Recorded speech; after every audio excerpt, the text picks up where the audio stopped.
Coffee is the most socially acceptable addiction in the world. I've heard people say that it's harder to quit coffee than it is to quit alcohol or smoking. Now, what's your experience been? I quit coffee 10 months ago, and a lot of people have been asking me for a follow-up video. So I wanted to share this with you here today that I have not started drinking coffee again. Some of you guys are curious about that. And one thing I noticed is after I quit, I started watching YouTube videos by other creators to see what their experiences were in the weeks, months, and even for some people years after quitting, those people who continued to follow up and create content on it. And the videos were so interesting to see either how difficult it was, the challenges people faced, and the different side effects people experienced. There's a surprising number of side effects when you quit coffee. What I noticed is that I became pretty disappointed in the majority of the videos because at the end of the video, most of the people said that, they had a great experience, a really eye-opening experience quitting coffee, but that most of them decided to drink it just here and there. They decided to strategically put it back into their life, and they claimed that they're going to be more careful. They're going to basically moderate it and not become a total addict who needs it every single day. It's been 30 days now, and I just finished a cup of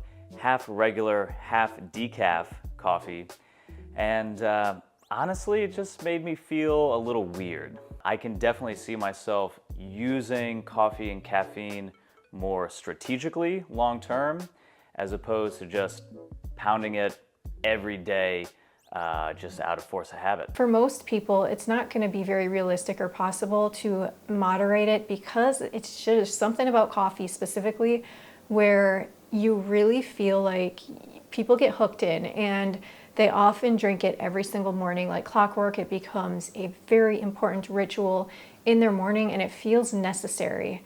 And that, I think, is not very healthy.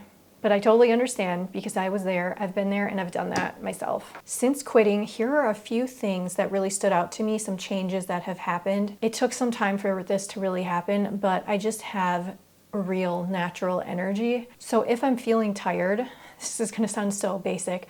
If I'm feeling really tired for some reason, it's because I had poor sleep. Everything you do during the day is quite important. And instead of just putting a Band-Aid on the issue of how crappy you're feeling by drinking coffee, instead, I just feel like you're living life more fully in a way where if you're tired, you may need to take a nap. Or if you're tired, you just push through it and you'll be okay. And then you'll sleep more that night. But there's no drug. There's no quick fix. It's just something that you learn to deal with, and it's not a problem. It just becomes normal. It's much easier to sleep. So if you are really tired and you're like, oh, I can't nap, I'm not a napper, you can't nap because you have caffeine in your system. That was me anyway back in the day. So now if I were in need of a nap, I can nap. It's just if I really truly need it. If I don't need it, then it's not going to happen. One thing I kept forgetting to mention in the previous videos, this is something I noticed immediately after I quit, or like very soon after quitting, is that my nails started growing very thick and very long and very fast. And I know a lot of guys think that's probably gross and don't care about that. I mean, I know some guys who think it's gross that females have long nails, but the females tend to prefer that.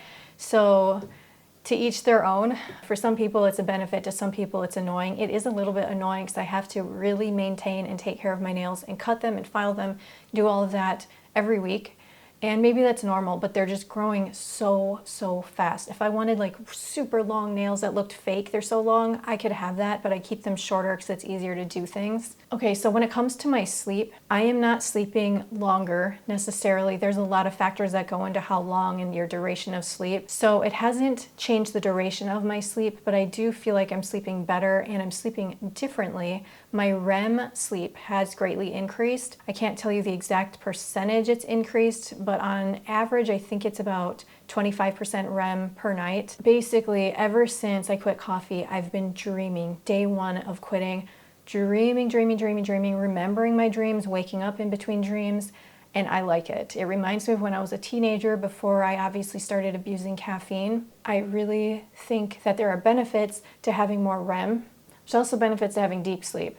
But I didn't notice a major difference in that since quitting the caffeine. Okay, so one other thing that I experienced prior to quitting the caffeine is that if I was really stressed out, you know, obviously caffeine can increase anxiety, and it also increases your stress hormones. It affects your cortisol levels. And one side effect of that for me is that, especially when I was tired and using coffee as a way to make it through the day, I would get really flushed, like when I was stressed. And I can still have that once in a while from time to time, especially if for some reason my thyroid is out of whack. If you have thyroid hormone issues and stuff is misfiring, that can happen as well. But for the most part, this would mostly happen as a result of being stressed, being exhausted, and having caffeine. So that has gone away, which is nice. One other thing I wanted to mention is that prior to quitting, I've done numerous health tests. I'm really into biohacking and monitoring and taking care of my health. It's really important to me. One thing that I did was a test called Dutch Complete. It measures all your hormones and some neurotransmitter levels. Part of the hormone testing is a multi-part test for your cortisol levels, and my cortisol has been chronically low. When you have caffeine, when you have coffee, it is taxing your adrenals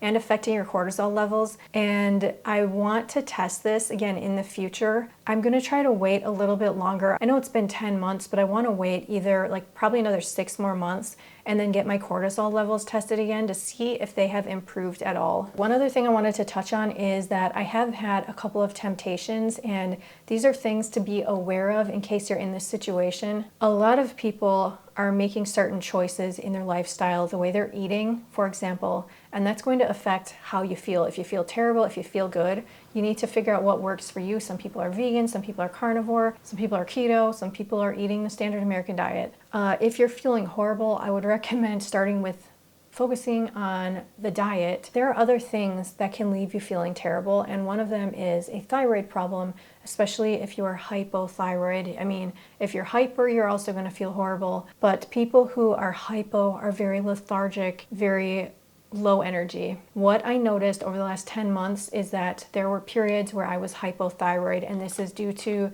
being on the wrong medication, and it's something I'm working on right now. I'm really happy to do a video on this in the future because I am now on T3 only medication, and so far so good. I'm so grateful. I just hope it stays that way. When I was on the wrong medication for me a couple of months ago, I was severely hypothyroid, and I found myself longing for and craving caffeine.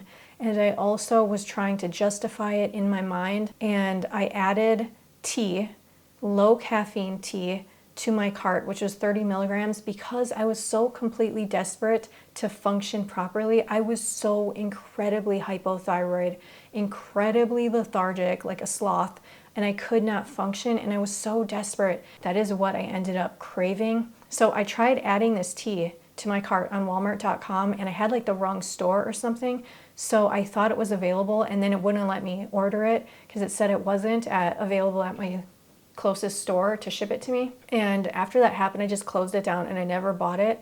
And I'm very happy that happened and it didn't work out, because it was just like a moment of weakness.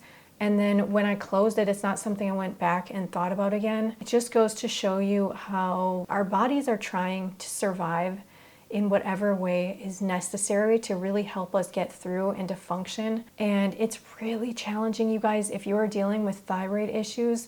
So anyway, I just wanted to throw that out there because that's the only time that I've been tempted, and every time that happens now, it's not that often, but when it happens, it reminds me that, whoa, I need to fix whatever's going on with my thyroid. It's just a reminder. Sometimes when you are hypothyroid, you are so fatigued and so foggy that it's hard to even put these pieces together, to put the puzzle pieces together and figure out what's going on.